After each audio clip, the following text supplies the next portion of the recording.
Okay, let's picture this. You're really focused, hours are just zipping by, and you barely move in your chair. Does that sound familiar? Oh, absolutely. So many of us spend, well, a huge amount of time sitting at desks. Yeah, and we might not even notice how our bodies are, reacting. That little tightness in the shoulders, maybe a dull ache starting in the lower back. Exactly. So today we're going to do a deep dive into how you can actually transform that workspace, Mm, turn it from a potential source of pain into something that really supports your well-being. great. And we've got some solid resources to guide us. We do. We're drawing from Desk Health, Ergonomics, and Stretches. That's from Dr. Sirtaram Vishnoy's Your Health Deserves the Lifeline series. And also episode 73 of Lifelines by Supreme Medic, Desk Stretches and Office Ergonomics, which also features Dr. Vishnoy. Okay, so the mission here for you, our listener. Well, it's to give you really practical, actionable tips, how to set up your space properly, integrate some simple stretches, Yeah. basically boost how you feel and how productive you are without making it feel like some overwhelming chore. Right. So let's get into it. Why does this actually matter? You might think, oh, little discomfort, it's just, part of working at a desk.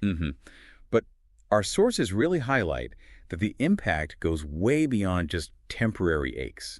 We're talking potential chronic stuff, right? Like Yeah. back and neck pain, poor circulation, musculoskeletal strain. Absolutely. And what's really striking is the connection to long-term health. Both Dr. Vishnoy and the Lifelines episode talk about how all that sitting is linked to a higher risk of serious things like obesity, type 2 diabetes, even heart disease. Wow. So thinking about your desk setup isn't just about feeling better today. Not at all. It's genuinely an investment in your future health, your vitality down the road. And flipping that, there are actual upsides to getting it right, aren't there? It's not just avoiding the bad stuff. Definitely. Dr. Vishnoy really emphasizes this. A good ergonomic setup reduces fatigue, lowers your risk of injury, and can even cut down on mental stress. And those little movement breaks, the stretches we'll get into. Yeah, they sharpen your focus, improve flexibility, make you more effective overall. It's really a win-win situation, like you said. So it's about being proactive then, not waiting for the pain to start. Exactly that. It's about prevention. Putting simple things in place now to avoid bigger problems later, it can make a surprising difference to your daily quality of life. Okay, makes sense. So where do we start? Let's dive into the actual setup, the ergonomics essentials. And both sources seem to really focus on the chair first. What are the key things? Right, the chair is fundamental. First off, adjustable height. Dr. Vishnoy is really clear on this in both sources. Your hips should ideally be slightly higher than your knees when you're seated. Slightly higher. Okay. Why is that specific detail important? Well, think about it. That slight angle encourages a natural tilt in your pelvis, which helps maintain the natural curve, that S curve, in your lower back. It's about distributing weight properly, reducing pressure on your spinal discs. Less compression, less pain. Gotcha. And lumbar support, that always comes up. Crucial. That inward curve in your lower back needs proper support from the chair's design. Otherwise, you tend to slump. And finally, your feet. They should be flat on the floor. Or, if they don't reach comfortably, use a footrest. That provides a stable base for your whole posture. Okay, that paints a clear picture. Hips slightly higher, lumbar support, feet grounded. I can feel how that works. Now, what about the desk itself, the height there? Yeah, at the desk. The key guideline, and again, it's in both resources, is to aim for roughly a 90-degree angle at your elbows when you're typing. 90 degrees at the elbows, okay. Right. And at that angle, your forearm should end up being more or less parallel to the floor. And if the desk is too high or too low? Well, if it's too high, you'll probably find yourself shrugging your shoulders, right? Which puts strain on your neck and upper back. Too low, and you're likely hunching over, stressing your wrists and forearms. Yeah, I can see that. That 90-degree angle lets your muscles stay in a more neutral, relaxed state. Much better for avoiding repetitive strain. Okay, elbows at 90, forearms parallel, good visual cue. Now the screen, our monitor, where should that be? Right, the monitor. The top of the screen should be at, or maybe just lightly below, your natural eye level when you're sitting up straight. Okay, eye level or just below? Yeah. Think about if it's too low, you're constantly looking down, craning your neck. That puts a lot of strain on those neck muscles. Definitely felt that before. And how far away should it be? Dr. Vishnoy suggests about an arm's length away. That distance helps your eyes focus more comfortably, reduces eye strain, and it also stops you from leaning in towards the screen, which again, isn't great for your neck or back. Makes sense. My neck definitely tells me when the monitor isn't right. It's subtle, but makes such a difference. Okay, what about keyboard and mouse, the things we're constantly interacting with? Absolutely key. Keep them close to your body at a height where you're not reaching or stretching awkwardly. Okay. And the really crucial thing here is your wrist posture. Both sources stress this. Keep your wrists straight while typing or using the mouse. Straight wrists, not bent up or down. Exactly. Almost like your hands are just floating gently above the keyboard and mouse. Don't rest your wrists on hard edges for long periods. Ah, okay.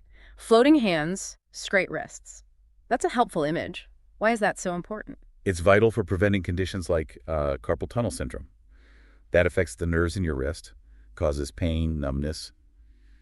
Keeping the wrists neutral minimizes that pressure. Right, carpal tunnel. Got it. Okay, last piece of the setup puzzle. The general environment. Lighting. Other stuff on the desk. Yeah, lighting matters. Soft, natural light is ideal if you can get it. Harsh fluorescent lights can really contribute to eye strain, even headaches. Right, so maybe position your desk near a window if possible. Or use a good lamp. Exactly. A lamp with adjustable brightness can be great. And think about things you use often: phone, pens, notebooks. Keep them within easy reach. So you're not constantly twisting or reaching awkwardly. Precisely. Minimize those unnecessary strains. And both sources also mention standing desks or those convertible ones. Yeah, those are becoming more popular. They are. And even just mixing in periods of standing can really improve circulation and combat some of the downsides of sitting all day. Okay, so we've optimized the static setup as much as possible. But like you said, and like Dr. Vishnoi points out, even perfect ergonomics isn't enough if we just sit still for hours. Correct. Our bodies need to move. So let's talk about some simple stretches you can actually weave into your workday. And the key is they're quick and easy, right? Even on busy days. Exactly. They don't need to take a lot of time. Let's start with the neck. Neck rolls. Just a slow, gentle circle. How long? Maybe 10 to 15 seconds in one direction, then switch.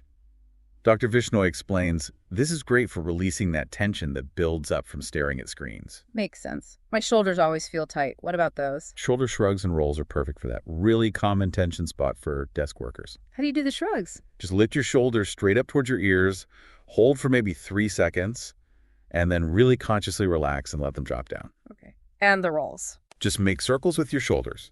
Roll them backwards, say 10 or 15 times, then roll them forwards the same amount. It really helps ease that upper back and shoulder tension. Nice and simple. And for all that typing, wrists and fingers. Yeah, there's a great simple stretch. Extend one arm out, palm facing up. Okay.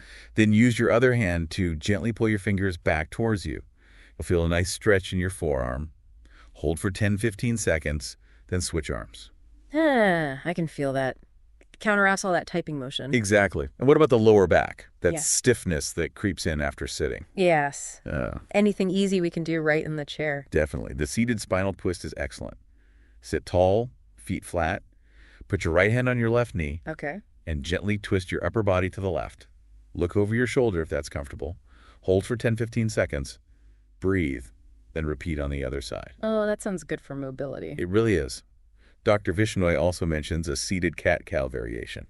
How does that work? As you inhale, you gently arch your back. Push your chest forward slightly. As you exhale, you round your spine, tuck your chin towards your chest. Just flowing between those two positions 8 to 10 times can really help spinal flexibility. Okay, nice. And legs. Sometimes they just feel heavy and stiff. Yeah, happens easily. The seated leg extension is great for that. How do you do it? Just sit tall and extend one leg straight out under your desk.